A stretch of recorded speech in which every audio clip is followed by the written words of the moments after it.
Subscribe करें हमारे YouTube channel साधना gold को और पाएं वीडियो सबसे पहले।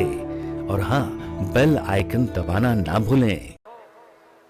शास्त्र कहता है कि भागवत की कथा में जाओ तो कभी खाली हाथ ना जाओ। अब भागवत की कथा से जब घर की ओर लौटो तो कभी भी खाली हाथ मत लौटो। कथा में सुनने जाओ तो कुछ लेके जाओ और कथा से जब वापस लौटो तो भी कुछ लेके जाओ। और मैं तो एक बात कहा करता हूं कि भागवत तो हमको महाराज दीना सिखाती है। वह निरा अभिमानी ही होगा, निरा अभागा होगा जो इस दरबार से खाली हाथ लौट जाए। जो इस सरकार के यहां से खाली हाथ लौट जाए उससे बड़ा अभागा कौन होगा इस दुनिया में। इसलिए कथा में आए हो तो खाली हाथ मत जाना। अब आप क्या लेके जा रहे हो ये आपके ऊपर निर्भर करता है। बगीचे में जब हम जाते हैं तो पौधों के ऊपर फूल खिले रहते हैं। ठाकुर साहब, पौधे में फूल खिले, किसी में गेंदा का फूल, किसी में गुलाब का, किसी में महाराज पारिजात, तमाम प्रकार के फूल खिले होते हैं।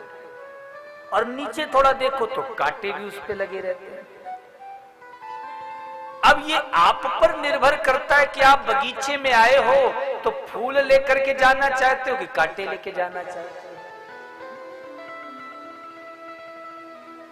साधु ऐसा चाहिए जैसे सूप सुधाए, सार सार को गही रहे, थोथा दे उड़ाए। सूपा जानते हो, जो फटकते हैं ना। महाराज सूपा क्या करती है, जो कचड़ा होता उसे बाहर फेंक देती है और जो तत्व है वो अंदर रख लेती है। और चलनी, समझ गए ना, तो चलनी क्या करती है, जो तत्व होता उसे बाहर फेंक देती है और जो अवगुण होता है, दुर्गुण होता है, वो अपने भीतर रख लेती है। तो अब आप सूपे की तरह बनना चाहते हो या चलनी की तरह?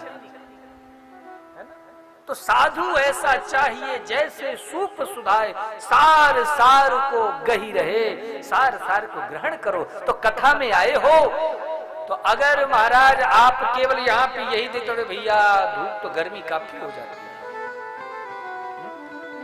अरे भैया कोई अभी गुरुजी ने बढ़िया कोई भजन तो बढ़िया मस्त वाला सुनाया ही नहीं, कोई चुटकुल्ला तो बढ़िया हंसने वाला बताया ही नहीं, इन्हीं सब में रह गए तो मतलब तुम अवगुण दुर्गुण कोई समेटने में रह गए, फिर तो तुम चलनी हो। और कहीं कथा से सार ले गए। महाराज जी कल बता रहे थे झूठ नहीं बोलना चाहिए। अब हम भी ये संकल्प लेते कि हम आज से नंबर 2 का कोई भी काम नहीं करेंगे। झूठ बोलना बंद, मिलावटी सामान बेचना बंद। तो जब आप सार सार को ग्रहण करते हैं तो महाराज वही आपके जीवन में कहीं ना कहीं किसी न किसी मार्ग पर नौका का कार्य कर जाएगा। हमारी सरकार तो महाराज प्रेम के दया के ऐसे भंडार हैं कि वो सब पर अपना अनुग्रह कर देते हैं। 9 ग्रह हैं, सूर्य चंद्र मंगल बुध गुरु शुक्र शनि राहु केतु। महाराज हर व्यक्ति के ऊपर कोई ना कोई ग्रह का असर रहता है। किसी के ऊपर राहु है, किसी के ऊपर शनिचर है, किसी के ऊपर मंगल है। लेकिन महाराज इन 9 ग्रहों से हर आदमी परेशान है, लेकिन इन 9 ग्रहों से भी बड़ा एक ग्रह है। वो ग्रह कौन सा ग्रह है? बोले वह है कृष्ण का अनुग्रह, गोविंद का अनुग्रह। और जिसे गोविंद का अनुग्रह प्राप्त हो जाता है फिर उसे इस संसार में किसी ग्रह से भी डरने की जरूरत नहीं पड़ती। पाई न के ही गति पतित पावन, राम भज सुनु सठ मना। इस दुनिया में ऐसा कौन है जिसने भगवान का भजन किया हो, कृष्ण का कीर्तन किया हो और उसे गोविंद ना मिले हो? हर व्यक्ति के जीवन में 2 रास्ते होते हैं और वही दो रास्तों में जब मनुष्य चलता है, एक रास्ता चुनता है, तो वही उसके जीवन में दिशा निर्धारित करते हैं कि महाराज ये सफल होगा या असफल होगा। एक सरल रास्ता है, केवल कमाओ और जब तक ये जीवन है तब तक खाओ और एक दिन मर जाओ। ये सबसे सरल रास्ता है। जो तुमने यहां कमाया है, ये नहीं कह रहा कि धन मत कमाओ, नौकरी मत करो, दुकान मत जाओ, बिल्कुल करो, लेकिन जो तुम इसका धन कमाते हो वो यही काम आएगा। लेकिन जो तुम कृष्ण रूपी भजन रस को ग्रहण करते हो, तो मरने के बाद जो धन आता है वो राम नाम का धन आता है, कृष्ण नाम का धन आता है। तो सबसे बड़ा धनी तो वही है प्रिय भक्तों, जिसने राम रूपी धन को कमाया है, कृष्ण रूपी धन को कमाया है। मीरा से लोगों ने कहा, अरे भैया तुझे तो इतना सुंदर परिवार मिला है, राणा खानदान मिला, खुशियां मना, ये क्या तू पड़ी रहती है संतों के बीच में। मीरा कहती, मुझे महल में रहना अच्छा नहीं लगता है। मीरा राजघराने की बहू थी, राणा खानदान की। अब महाराज राजाओं के घर की कुछ मर्यादाएं हैं। राजाओं को लगता हम इतने बड़े घर की कौन भजन करेगा, लेकिन मीरा, वो तो महाराज संत लोग झांझ मजीरा पीटते, राम राम कृष्ण कृष्ण कीर्तन करते, मीरा आती नाचने लग जाती। लोगों ने पूछा मीरा से, मीरा तुझे आखिर ये कौन सा धन मिल गया है जो तू इतने सुंदर राजमहल को छोड़कर इन महात्माओं के बीच में रहकर भजन करती है। तो मीरा कहती है, पायो जी मैंने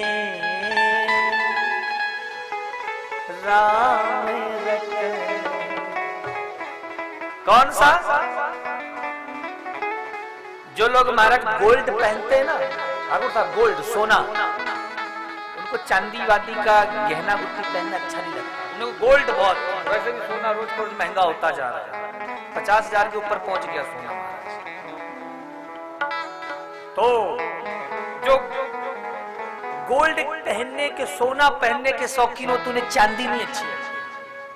और जिनको डायमंड इत्यादि पहनने का शौक होता है ना, हीरा डायमंड, उनको गोल्ड अच्छा नहीं लगता है,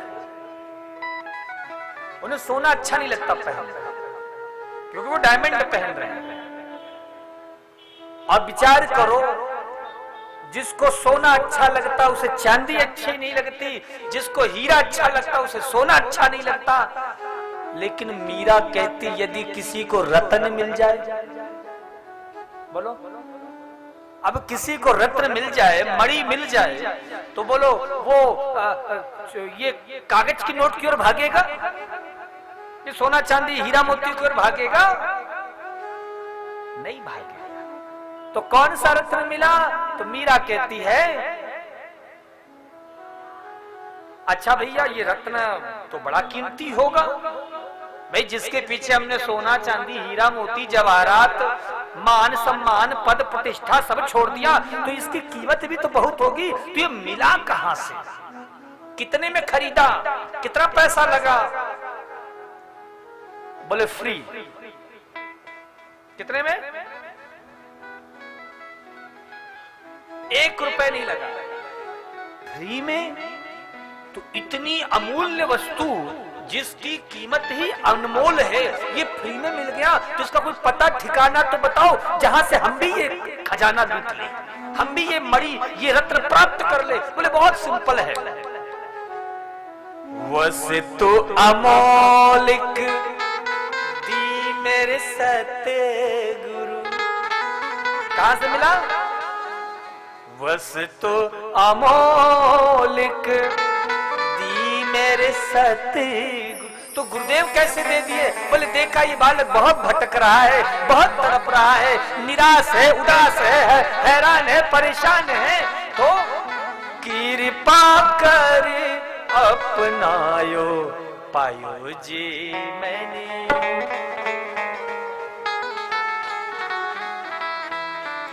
भाई साहब, प्रिय भक्तों, जिसने राम रूपी रत्न को कमाया है, कृष्ण रूपी रत्न को कमाया है, फिर वो संसार के भौतिक व्यवस्थाओं की ओर नहीं जा सकता है।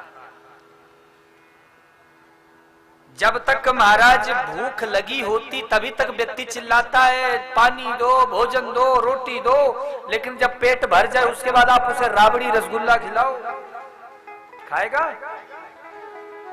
बहुत होगा तो एक दो ठो खा लेगा, पर कौन नहीं भाई साहब और लो, नहीं भैया। तो माता मीरा कहती मुझे ऐसा रत्न मिला है कि अब ये सब कुछ मुझे भाता ही नहीं।